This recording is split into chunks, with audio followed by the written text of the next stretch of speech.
Bonjour à tous, bonjour à toutes, et oui, comme je suis en vacances, je me suis dit que je pouvais être un peu plus relax, et mon canapé avec sa couette moche et mon triple menton vous invite donc dans ce plan tarantinesque, afin de parler du dernier film de Quentin Tarantino, Once Upon a Time in Hollywood, que j'ai pas mal aimé, plus que Les 8 salopards, moins que Django Unchained et d'autres de sa filmographie, mais plus que Les 8 salopards, malgré le fait que ce film soit le film qui montre tout ce qui a inspiré la création des 8 salopards.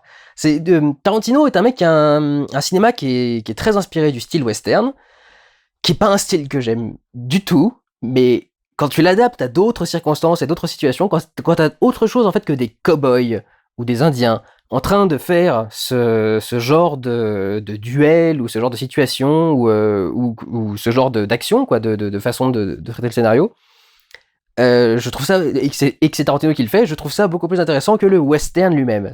J'aime bien ce qu'il fait, inspiré du western, pas trop le western lui-même. Mais du coup, vraiment, ce film, c'est son film sur ce qu'il a inspiré, ce qui a créé son cinéma. L'histoire de Once Upon a Time in Hollywood suit deux personnages incarnés par Brad Pitt et Leonardo DiCaprio. L'un s'appelle Rick Dalton et est un acteur qui est très connu pour avoir fait plusieurs rôles dans des séries télé, notamment des westerns télévisuels,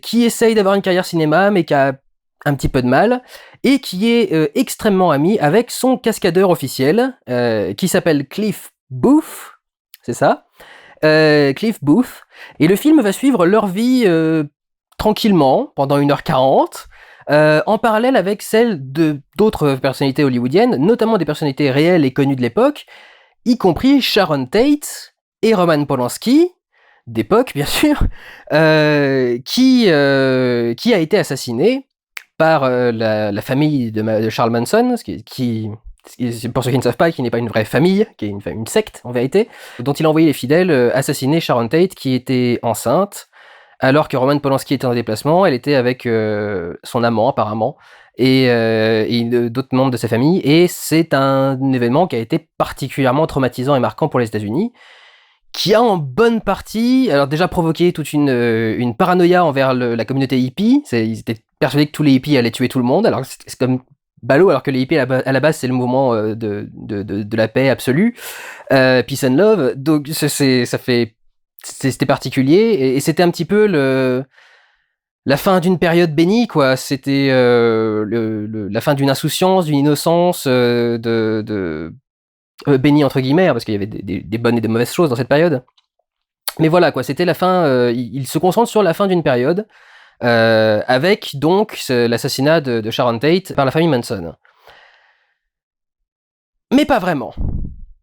Parce qu'en vérité, le film est surtout une déclaration d'amour à cette époque, bien sûr, et une déclaration d'amour au cinéma qu'il aime en particulier, mais vraiment, à ce niveau-là, c'est à 200%. Et de ce fait, la fin nous dit, en gros, si seulement tout ça avait pu continuer. Grosso modo, hein. C'est vraiment la période qu'il apprécie le plus, et c'est pas difficile de comprendre en quoi. Alors, on va revenir un petit peu là-dessus. Il y a une bonne partie de ce qui a fait son style dans cette époque. C'était une période de beaucoup d'excès, les années 60. C'est particulièrement désagréable en vérité de parler comme ça. C'est vraiment juste pour faire le style et pour faire le plan à la Tarantino avec le plan fétichiste des pieds, ce que je ne suis pas du tout, donc j'apprécie même pas l'image que je suis en train de faire, mais bon, c'est pour le style, quoi. Mais du coup, voilà, j'ai mes petites notes sur le côté, je vais les sortir parce que c'est un petit peu compliqué sinon de parler en regardant un peu sur la gauche, sur la droite. Je suis navré, hein, c'est mes vlogs de vacances, je suis un peu tranquille. Donc oui, cette époque a créé une bonne partie de la personnalité de Tarantino, et en bonne partie, la personnalité de Tarantino, c'est l'excès.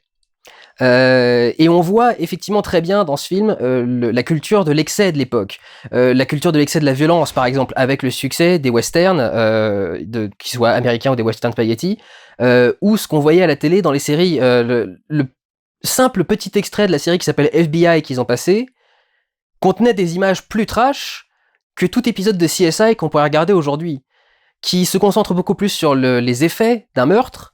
Mais là, dans cette série CSI, le premier plan du film, c'est t'es en plein jour, t'as un fourgon qui est attaqué par un autre mec, et tu vois le mec se faire tirer dessus et tomber comme une marionnette, quoi, devant le volant, et ne plus pouvoir piloter le truc avec le sang un peu partout.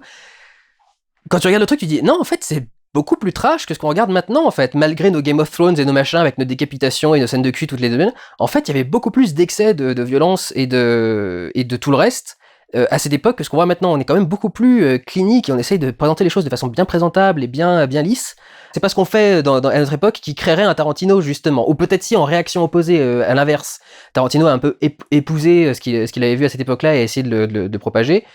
Une personne qui naîtrait aujourd'hui pour devenir Tarantino devrait être en rejet par rapport à tout ce que fait la société actuelle et à sa façon de traiter la violence, etc., etc. L'excès également au niveau du sexe. C'était une époque où les films porno également avaient droit à des avant-premières, pas juste les films traditionnels et de divertissement et hollywoodiens, etc. Les films porno également avaient leurs avant-premières et leurs petits trucs. Je sais pas, il doit peut-être y en avoir une ou deux qui se font, mais c'est plus des soirées privées ou des trucs dans ce genre-là. Là, c'était vraiment, il y avait des cinémas porno dans la rue et il y avait des premières dans des cinémas porno publics, quoi. Enfin, publics. Pas ouverts aux mineurs, bien sûr, mais il y avait du sexe. Et puis, bien sûr, la culture en général de l'époque, hein, c'est tous ceux qui pensent qu'on a créé la révolution sexuelle aujourd'hui. Vous avez un petit peu de retard. Les excès au niveau des drogues également, c'était la grande démonétisation des stupéfiants, notamment du LSD, mais aussi avec la culture hippie, qui était aussi en bonne partie pour le LSD, de la weed et des choses dans ce genre-là, donc évidemment tout le monde fume des joints. L'alcoolisme aussi était beaucoup moins mal vu que ça pouvait l'être aujourd'hui. Quelqu'un qui passe son temps à picoler, on lui ferait pas forcément remarquer. C'est d'ailleurs le personnage lui-même qui se fait remarquer qu'il picole beaucoup. Et cette culture de la clope a complètement changé aujourd'hui. C'est rigolo parce que du coup, le personnage de Rick passe tout le film à cracher ses poumons, mais vraiment d'une violence atroce. Enfin, le mec arrive même plus à respirer, mais continue à fumer des clopes pendant tout le truc. Et pendant le générique de fin, ils te font une fausse pub de clopes comme ils les faisaient à l'époque. Parce qu'à l'époque, vous pouviez y avoir des pubs de clopes. Si vous n'êtes pas au courant, il y a même des pubs de clopes avec des dessins animés pour enfants. Il y a une pub de clopes, pour les clopes, faite avec les Flintstones. Ou des trucs dans ce genre-là, quoi. Il y a vraiment des trucs qui étaient particuliers au niveau de la culture des années 60, fin des années 60 surtout, parce que ça passe en 69. Mais pendant toutes les années 60 et jusqu'aux années 70, il y avait des trucs particuliers. L'excès de pacifisme des hippies, presque, je reviens aux excès là du coup, la liste des excès, donc l'excès de pacifisme des hippies, qui était presque trop, trop pacifiste. L'excès de machisme, évidemment, parce qu'on est encore dans les années 60-70, et la plupart des pubs pour les produits électroménagers vous disent que c'est bien de passer l'aspirateur parce que comme ça votre mari est content quand il revient le soir. C'est l'époque! Faut l'accepter, hein, c'est l'époque, on a évolué, c'est l'époque. Faut admettre que, bah oui, à l'époque, on était un petit peu moins ouvert. Ça alors, le progrès, ça se mesure comme ça, dis donc. Faut voir comment est-ce qu'il le filme, justement.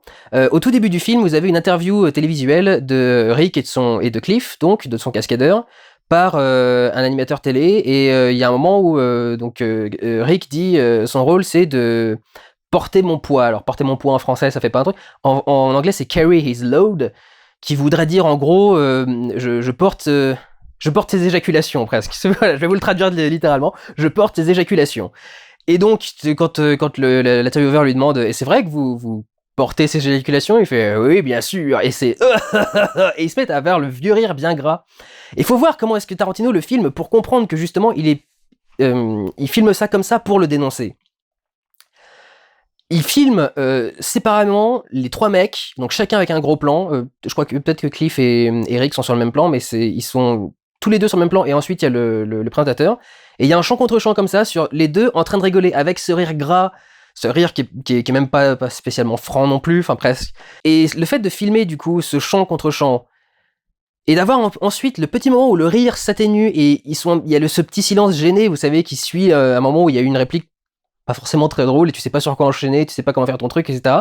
Et le fait de vouloir garder ça au montage, et de le montrer du coup à l'image, ça montre qu'il le montre de façon négative, il le montre pour le dénoncer, il le montre pour dire, alors, c'était l'époque des excès, j'en aimais beaucoup, il y en avait aussi sur lesquels il fallait revenir, et c'était important qu'on soit revenu dessus. Je vais revenir là-dessus, j'ai une petite section spécialement sur ça, parce que c'est particulier. Mais donc oui, cet excès de machisme et de masculinité est vachement présenté également. Les débuts du féminisme aussi, quoi, et donc de l'excès de féminité aussi. Le style en particulier de Sharon Tate pendant tout le film, le fait aussi que ce soit le début des femmes fortes. Sharon Tate, dans le film qu'elle regarde, est une femme qui peut s'entraîner. Elle s'entraîne d'ailleurs avec Bruce Lee pour faire des prises d'arts martiaux et se battre et mettre une grosse tannée à un personnage. Et dans la salle, c'est super sympa parce que tu vois donc la réaction, elle qui est contente de voir que son personnage marche bien en salle, mais tu vois aussi le reste de la réaction de la salle qui est ouais, génial quand elle a mis la raclée à l'autre meuf contre laquelle elle se battait, et elle est du coup super fière, super contente, etc. C'est aussi vachement important à montrer que il y avait les deux excès en fait, un excès de machisme et un excès de féminisme aussi de l'autre côté qui sont affrontés pendant des années et qui ont fini par amener à un monde plus égalitaire comme on l'a aujourd'hui par exemple. C'est également montré avec le personnage de Pussycat qui ne se rase pas sous les bras, par exemple, qui est là aussi une très grosse affirmation de féminisme, j'allais dire de féminité, mais de féminisme plutôt. Et enfin, on avait les excès d'orgueil, quoi, grosso modo, de l'époque. La façon qu'on avait de se voir, la façon qu'on avait de penser le truc. Le personnage de Rick est assez intéressant parce que il en est un petit peu en manque tout de même, mais du coup, justement, il montre à quel point c'était important pour l'époque aussi, cette façon de se voir, cette façon de se pavaner, cette façon de se montrer, qui était assez intéressante aussi, je trouve, à aborder. Et bien entendu, en voulant montrer son amour pour l'époque des années 60, il veut aussi bien sûr montrer son amour pour le cinéma de cette époque. Il y a très clairement une déclaration d'amour et qui montre que voilà, c'est ça le cinéma qui me parle, c'est ça le cinéma qui m'a inspiré, et c'est ça qui fait le cinéma que je fais maintenant aujourd'hui, quoi. On voit justement ces duels de western où les personnages sont en train de se parler, de se jauger, de se mesurer, etc. Et on retrouve là-dedans, évidemment, ce qu'il a fait dans Les 8 salopards, mais bien de ce qu'il a fait dans des Kill Bill aussi, par exemple. Entre Bill et Béatrice. Il y a tout un tas d'échanges qui sont chargés de tension, etc., et qui sont vachement intéressants, ou avec le frère de Bill aussi, je sais plus comment il s'appelle. Celui qui lui envoie des cartouches de sel dans la poitrine et tout. Bon, bref. Ce genre de dialogue et ce genre de tension, ce duel, cette opposition, ça vient du western, ça a profondément inspiré Tarantino, et il nous montre justement dans ce film en quoi il respecte ça, en quoi est-ce que c'est quelque chose d'intéressant et d'assez prenant aussi au niveau de la performance, par exemple, de l'acteur. On voit que l'acteur au début est tétanisé à l'idée de mal faire sa performance. On voit les répétitions, on voit une prise où il rate son texte, justement, et où on voit que il faut tenir cette opposition entre les deux personnages jusqu'au bout de la scène, et que dès qu'il lâche cette tension, le personnage, l'acteur, donc, en peut plus, il pète un câble, etc., etc. Et quand on voit finalement une scène qui arrive à se dérouler en une prise, et qui fait exactement la performance qu'il faut, et la performance qui est bien exagérée et bien impressionnante comme il le faut, tu vois le travail qu'il y a eu derrière, tu vois à quel point c'était important pour l'acteur, t'as la réaction aussi avec la gamine qui lui parle juste après. Donc tu vois ce respect du coup pour ce cinéma-là. Et justement le fait de montrer toute la création de cette scène-là, de montrer à la fois l'acteur en train d'apprendre son texte, la scène en train d'être jouée, et le tournage, le brisage du quatrième mur par la suite quand tu vois l'équipe en train de faire le truc. Tout ça montre du coup son respect pour cette façon de faire ce cinéma, et cette façon de concevoir les films, et cette façon de tourner les scènes. On voit donc également la violence qui a pu lui parler dans les séries télé, comme j'en ai parlé, l'extrait de FBI qui passait, l'extrait également du film de Série Z dans lequel joue Rick, le truc contre les nazis, là où il est avec son lance-flamme, qui est génial, surtout avec le payoff que t'as à la fin du film par rapport à ça. Cette violence dans l'action, c'est quelque chose qui lui vient de cette époque-là aussi, une époque qui se limitait beaucoup moins avec ce genre de questions de mon Dieu, est-ce qu'on peut montrer ça dans un film, est-ce qu'il faut pas l'interdire au moins de temps, au moins de machin, même s'il y avait déjà le code Hays, je crois, à l'époque. Oh, quoique, le code Hays, c'est début... Bon, bref. J'ai pas les dates sous les yeux, je vais pas m'avancer dans un truc. Bref.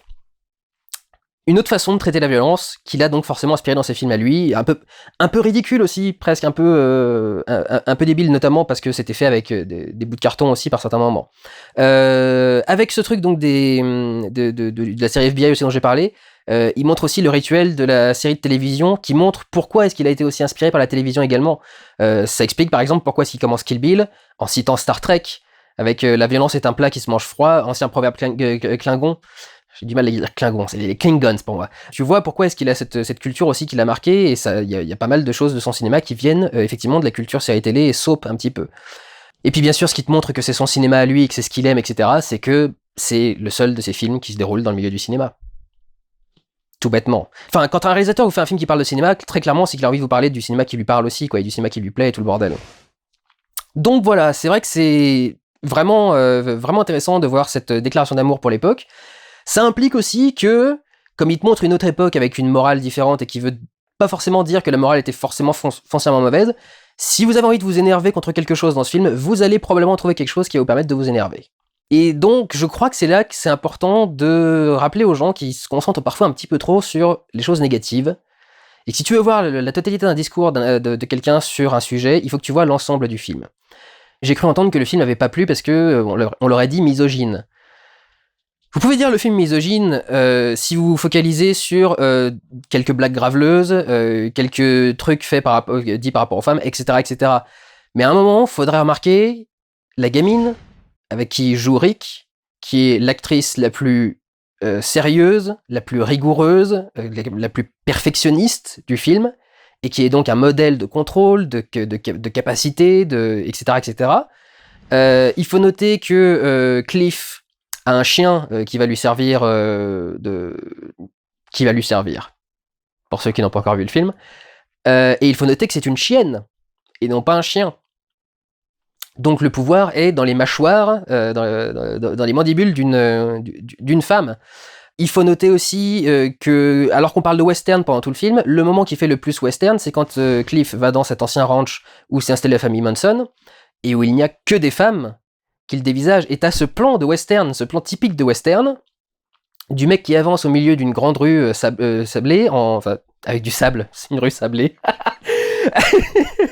Donc sur un terrain vague, sur de la terre, il avance et t'as ce décor de vieux western, mais donc qui est devenu un vrai lieu de vie, dans lequel il y a toutes ces femmes qui viennent se mettre aux fenêtres, aux porches, aux portes, etc., et qui sont en train de le dévisager pendant qu'il avance, et t'as vraiment ce sentiment de western 100% féminin. 99%, parce qu'il y a un mec ou deux qui traînent plus ou moins dans le lot, mais majoritairement féminin. Donc c'est vrai qu'il y a une travail du pouvoir des femmes qui est un travail du pouvoir des femmes qui est vachement intéressant et qui est vachement puissant du coup dans le film. Donc faut faire très attention. Tarantino montre pas ça en disant j'aurais voulu que ça reste exactement comme ça. Il est conscient qu'il y a certaines choses qui étaient moins bonnes que d'autres, il est conscient qu'il y avait des choses qui pouvaient progresser. Il dit juste je regrette cette époque, y compris dans ses défauts. C'est une époque qui m'a parlé, c'est une époque qui m'a façonné, et c'est vrai que maintenant, le monde pour quelqu'un qui aime le monde de cette époque, effectivement, le monde d'aujourd'hui doit paraître bien aseptisé, et stérile, et froid, et bien limité, etc., etc. Donc c'est vachement intéressant, en fait, de voir cette déclaration d'amour pour cette époque, pour ce cinéma, et de voir les réactions qu'elle a provoquées aujourd'hui pour bien montrer, effectivement, que l'époque a changé. Le petit défaut qui est assez notable pour le film, c'est que le film fait 2h40 et quelques. Et ça se sent en particulier parce que il y a grosso modo deux parties. Il y a une partie 1 qui est l'acte 1 et l'acte 2 qui font 1h40 en gros. Et après il y a un acte 3 et un climax qui font 1h. Donc tu sens qu'il y a un gros déséquilibre en même temps entre l'acte 1 et 2 et l'acte 3, c'est normal qu'il y ait un gros déséquilibre, mais là c'est vrai qu'il est assez fat, surtout que c'est du Tarantino en général, quoi. C'est son style, le Tarantinoing avec les discussions qui semblent n'avoir aucun sens et aucun intérêt, etc., et qui ne semblent nulle part. Un petit peu moins sur celui-ci, cela dit, mais tout de même on retrouve ce système, et donc forcément c'est un système qui peut parfois être un peu compliqué à apprécier, mais il se trouve qu'en vérité, vraiment, il met absolument tout en place dans cette partie 1 pour le payoff de partie 1 et 2, pour le payoff de la partie 3. Même le truc le plus insignifiant va te permettre de comprendre en bonne partie ce qui se passe. On développe les personnages de Rick et de Cliff en particulier, et tout leur passé, toutes les anecdotes, tout ce qui va être raconté sur eux va être un point qui va avoir sa conclusion dans l'acte 3. Donc en vérité, il y a une véritable utilité à tout ça. Il y a une véritable utilité à la partie 1 et à la partie 2. Mais c'est clair qu'il y a une façon très différente de faire. Par exemple, dans la partie 1, il y a, je crois, 2 moments en tout où une voix off omnisciente, vient te raconter la vérité ou vient te raconter des choses qui se passent, vient te raconter des faits véritablement concrets. Ça, il doit le faire 1 ou 2 fois dans la première partie, et en dehors de ça, pas trop, quoi. Donc tu te dis, tiens, c'est bizarre cette narration qui débarque d'un coup comme ça pour que dalle. Je crois que la première fois qu'elle débarque, c'est pour dire que Rick a pas eu un rôle ou un truc dans ce genre-là. Enfin bon, bref. Et dans la partie 2, pour le coup, tu sens qu'il sait que le film a mis du temps, que le film a un peu traîné.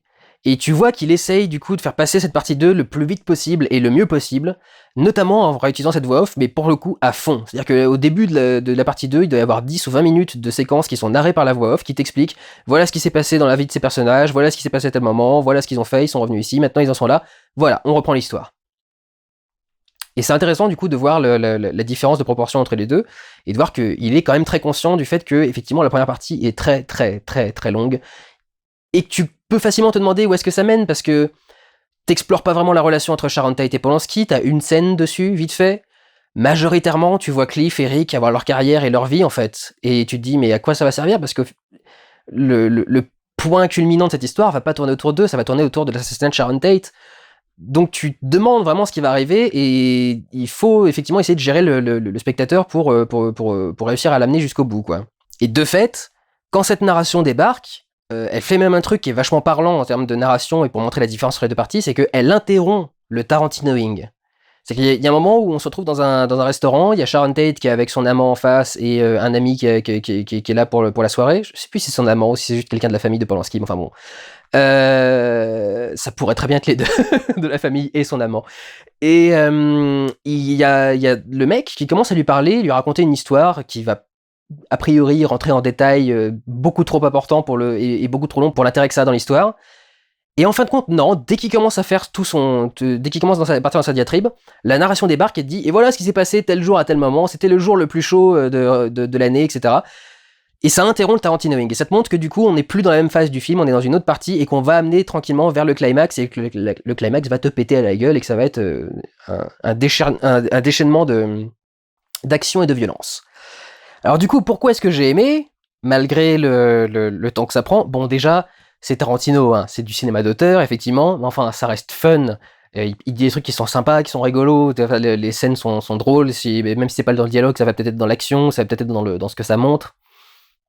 Donc voilà, enfin de base, c'est quand même c'est un film qui est quand même beaucoup plus simple, pratique à apprécier, enfin facile à apprécier. Mais les personnages aussi sont vachement attachants en fait.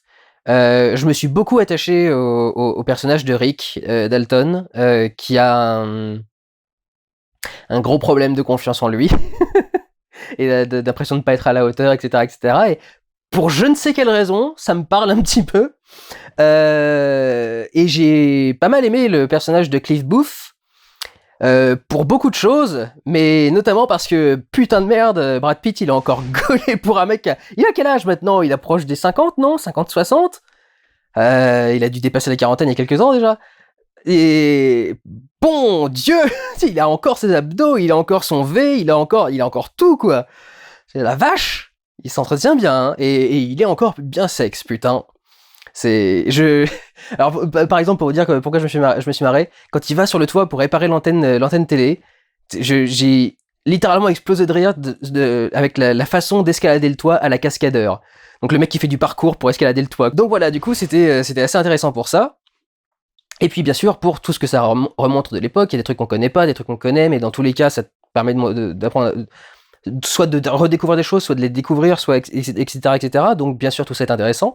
Et c'est là que vient la question des personnages réels intégrés dans l'histoire, parce que leur avenir est pas particulièrement joyeux. Pour ce qui est de Sharon Tate, déjà il fait un truc qui est particulier, c'est que au moment où Sharon Tate, qui est jouée par Margot Robbie, va se voir dans son film, au lieu d'avoir refaire la scène, ce que je crois il a fait avec un autre, il y a un film où Rick Dalton a failli jouer. Et finalement, il est pas dedans. La Grande Évasion, je crois que c'est. Très inspiré du Pont sur la rivière, quoi, il s'est dit au niveau du scénario. Mais il refait le film avec Leonardo DiCaprio dans le rôle et à l'image, en se réintégrant donc dans le vieux film. Un peu comme ce que j'ai fait avec ma vidéo sur Kubrick récemment. Mais lui, avec vraiment l'idée d'intégrer, quoi. Moi, je voulais juste être présent dans le film, et lui, il voulait vraiment les intégrer pour qu'on ait l'impression que le personnage est dedans. Et avec Sharon Tate, il le fait pas, étonnamment. Peut-être justement pour avoir un respect particulier par rapport à l'actrice, ou peut-être parce que Rick s'imagine ce rêve dans le film alors qu'elle est dedans. Donc peut-être que justement à cause de cette différence, Sharon Tate voit Sharon Tate à l'écran et Rick voit Leonardo DiCaprio à l'écran, si vous voyez ce que je veux dire. Je crois que c'est comme ça qu'il a fait sa décision par rapport aux deux. Donc Sharon Tate, elle est plutôt traitée de façon extrêmement respectueuse, elle est même plutôt un symbole de quasi-perfection en fait, elle est adorable. Elle est avec tout le monde, avec même l'ouvreuse du cinéma qu'elle pourrait mépriser complètement. Ça pourrait être le cliché de l'actrice qui se croit tellement de la haute qu'elle méprise tout le monde. Et non, pas du tout. Un peu idéalisé peut-être, mais c'est un personnage qui est traité de façon très intéressante. D'autant plus intéressant, encore plus intéressant, la façon de traiter Polanski. Je savais pas déjà que la tenue de Austin Powers était inspirée de ce qu'avait porté Polanski à l'époque, parce qu'il a putain la veste de velours bleu avec les petites mitaines en apron là qui sort et tout, enfin c'est très particulier comme look. Et j'aime beaucoup le fait que si il aborde pas donc les problèmes que pourrait poser Polanski lui-même et ce qui va arriver plus tard dans sa carrière, mais il a une scène en particulier où un personnage dit Sharon sait très bien qu'un jour il va merder, et du coup elle garde son amant sous la main pour pouvoir partir avec quand ça arrivera.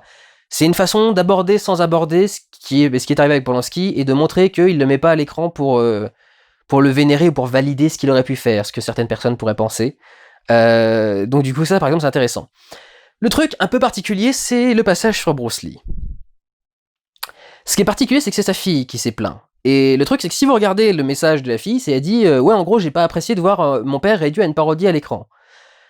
T'es bien gentil, ma vieille, mais personne n'apprécierait de voir quelqu'un de sa famille être réduit au niveau d'une parodie. Et c'est pas pour autant que tu craches sur toute sa carrière. Tu peux avoir envie de l'intégrer pour amener une touche de légèreté.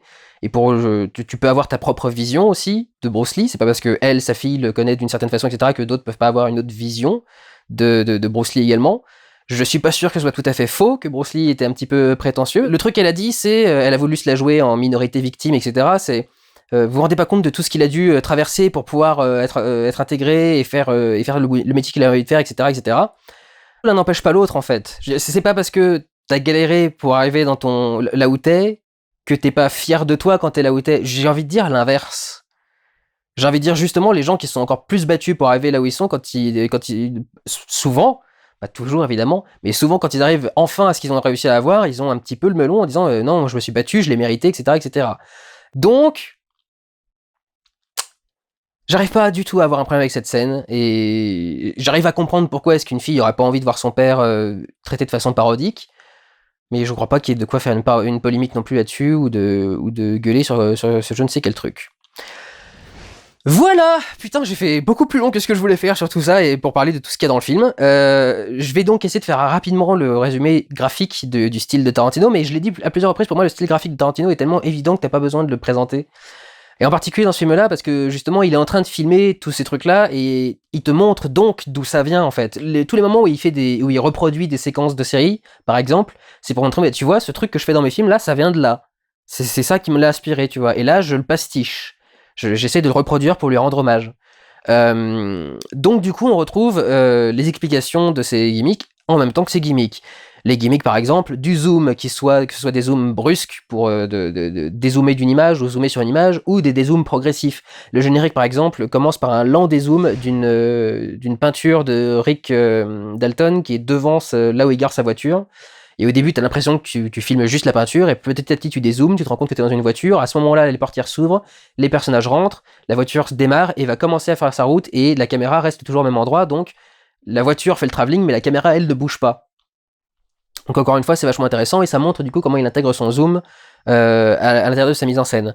Également, son travail, je vais le mettre ici, mais son travail de la sélection musicale et de l'utilisation de la musique par rapport aux scènes, qui va être très utilisé. Dans le générique, il fait un petit truc qu'il n'avait pas trop fait jusque-là, c'est que le générique commence en silence.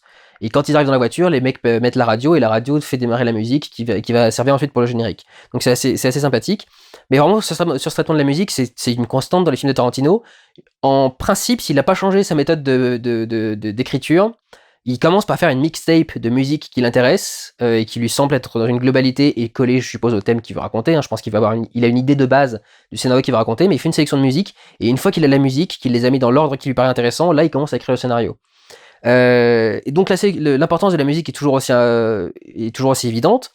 Et il y a une scène qui est vachement intéressante au niveau de cette utilisation de la musique, c'est une scène où il veut te montrer l'écart qu'il y a entre Cliff et Rick. Il veut te montrer aussi à quel point la notion de classe sociale et de niveau de vie était beaucoup moins définie à ce moment-là, sans doute. En tout cas pour le Hollywood de l'époque, si c'est pas un commentaire général sur les années 70. Parce qu'il te montre d'un côté Rick qui vit dans sa grande son grand manoir, sa grande maison, dans un coin de Hollywood réservé aux riches. Et après, il te montre son cascadeur Cliff qui se tape tout Los Angeles en bagnole pour arriver jusque dans un terrain vague qui est derrière derrière un drive-in. Et la musique est importante parce que il va te mettre la musique et il va te la couper en même temps qu'il va faire un cut sur différents plans. Donc tu vas avoir différentes musiques qui sont les différentes musiques qui passent à la radio, qui te résument donc qu'il est en train de faire un trajet monstrueux en fait. il te montre qu'il a le temps d'enchaîner tout un tas de musique et tout un tas de trucs pendant toute la route. Et donc, ça te montre la distance qui le sépare l'un de l'autre et la distance qui sépare leur classe aussi. Pour autant, les deux personnages sont copains comme cochons. Donc, je trouvais que c'était vachement intéressant et que c'était pas mal au niveau de ce travail de la musique. C'est rare qu'il utilise la musique pour ça, en fait. Il va souvent mettre des musiques qui vont marquer une scène et qui va couper en cut brusque quand il passe une autre scène, un truc dans ce genre-là, parce que la musique colle spécifiquement à un truc et puis il veut changer totalement l'émotion de la scène, mais vraiment utiliser la musique pour marquer les ellipses de temps, je crois qu'il l'a pas encore fait dans sa mise en scène, et c'était vachement intéressant, tout en étant dans la tradition de son travail. Pour revenir à des trucs qui sont plus par rapport à l'image, le retour des plans grus, évidemment, si possible en plan séquence, comme ce qu'il a fait dans Kill Bill. Vous savez, dans Kill Bill, il y a toute la séquence où Béatrice va chercher Sophie dans les chiottes du club, je sais plus comment il s'appelle là, où il y a les Crazy 88. Et il y a tout ce plan en grue qui la suit dans tous les couloirs pour aller jusque là où elle doit aller. Et ce plan-là revient un nombre incalculable de fois dans ce film-là. Et il y en a qui sont particulièrement beaux et qui sont particulièrement intéressants. Notamment, par exemple, un plan qui filme Rick dans sa piscine au milieu derrière sa maison. Et la caméra va se relever de la piscine, passer au-dessus du toit pour arriver jusqu'à la maison de Sharon Tate qui est de l'autre côté, un truc dans ce genre-là. Donc je sais même pas la taille de la grue déjà. Et en plus, la complexité du mouvement qu'il a réalisé et tout ça pour faire des transitions et ce que je trouve du coup vachement intéressant. Et qui donc est une poursuite de son travail habituel et qui trouve ses origines un peu dans cette époque-là parce que les plans en grue ont un peu commencé à cette époque-là aussi. La machinerie a commencé à vraiment arriver à ce moment-là parce que jusqu'aux années 50, c'était vraiment des gros veaux, quoi. C'était compliqué à utiliser. Là, on a pu l'utiliser de façon un peu plus démocratique. Le retour des panoramiques, faire bouger la caméra d'un côté à l'autre, soit de façon lente pour apprécier le panoramique et voir vraiment que genre le panoramique est là pour te montrer un panoramique et te montrer tout ce qu'il y a à l'image et tout ce qu'il y a à voir à l'image, soit pour des échanges, par exemple quand Cliff et Bruce Lee sont en train de s'engueuler ou de se taunter l'un l'autre, de se chercher. Il y a la caméra qui va passer de l'un à l'autre quand ils auront fini leur réplique pour montrer qu'il y a du coup une dualité, alors que la scène est presque intégralement en plan séquence. Elle ne va couper que quand Cliff va réussir à prendre le dessus sur Bruce Lee, et pendant tout le début, c'est un plan séquence gigantesque. Donc ça marche vachement bien, et le dynamisme du plan, et le plan reste intéressant grâce à ce panoramique qui est vachement intéressant. Et très pro, très bien fait, très parfait, etc. On a également le retour des travelling, bien sûr, qui est un des grands poncifs de Tarantino. La copie du style d'anciens films, ou les références à d'anciens films, jusqu'à travailler les effets pour que tu aies vraiment l'impression que le film est ancien, ce qu'il a fait avec tous les films Grindhouse, par exemple, Boulevard de la Mort et Death Proof, qui était fait avec Robert Rodriguez. Et il va donc, cette fois-ci, donc complètement reproduire des vieux films en noir et blanc, des vieilles séries, etc. Et pousser le vice de cette technique jusqu'à l'intégration de nouveaux personnages dans une ancienne image. Un truc qu'il avait encore jamais fait dans sa filmographie jusque-là, je ne crois pas. Un truc qui fait très Michel Hazanavicius pour le coup, lui il l'a beaucoup fait, et qui est du coup vachement intéressant pour ce côté, donc encore une fois, référence aux images et qui montrait à quel point les images l'ont influencé dans sa vie de tous les jours et dans son langage cinématographique également. Et puis on retrouve également les illustrations visuelles. Vous savez, il y a le moment où on découvrait le nom de Béatrice Kiddo et on voyait d'un seul coup une classe avec des enfants et la prof qui faisait l'appel et quand on dit Béatrice Kiddo, c'est j'allais dire Nicole Kidman, c'est Uma Thurman qui lève la main. Et donc ça, par exemple, il le refait à nouveau quand on va expliquer qu'il s'est passé quelque chose dans la vie de Cliff par rapport à son ex-femme. Il va mettre une scène pour l'illustrer, ce qui est du coup assez intéressant. Et ce qui va travailler, un truc intéressant par rapport au flashback, qui est aussi quelque chose qu'il utilise souvent dans ses films, la méthode du flashback. Et là, il va faire une mise en abîme du flashback, c'est-à-dire qu'il va faire un flashback dans un flashback. Parce que le moment où on découvre ce qui est arrivé entre Cliff et son ex-femme, est un flashback, alors qu'on est déjà dans un flashback autour de est-ce qu'il peut réussir à avoir du boulot avec le mec qui engage Bruce Lee justement sur le tournage. Donc du coup c'est assez intéressant comme continuation et prolongation de son travail à lui. Voilà, c'est le vlog le plus décontracté que j'ai fait de ma vie. Mais alors pour le coup je trouve ça très désagréable. J'espère que vous avez pas été choqués vous par ça ou par la pause ou par tout le reste. J'espère que j'ai pas eu un ton trop fatigué, etc. Parce que quand t'es allongé c'est compliqué d'être vraiment motivé et dynamique. Je pense que j'ai fait le tour de ce que j'avais à dire sur ce film. Il est marquant notamment pour ce rapport aux années 60 et pour ce rapport au cinéma et ce rapport à Tarantino en lui-même. Je comprends qu'en dehors de ça, si on s'intéresse pas spécialement au cinéma d'Hollywood, si on s'intéresse pas spécialement à la personnalité de Tarantino, ça puisse être un peu compliqué à accepter ou à apprécier. Et je considère que c'est pas son meilleur film non plus, mais c'est certainement un de ses films les plus personnels, donc en termes de cinéphilie, c'est forcément un film qui doit vous attirer un petit peu si vous êtes fan de Tarantino. Pas si vous êtes cinéphile, si vous êtes fan de Tarantino, cinéphile fan de Tarantino.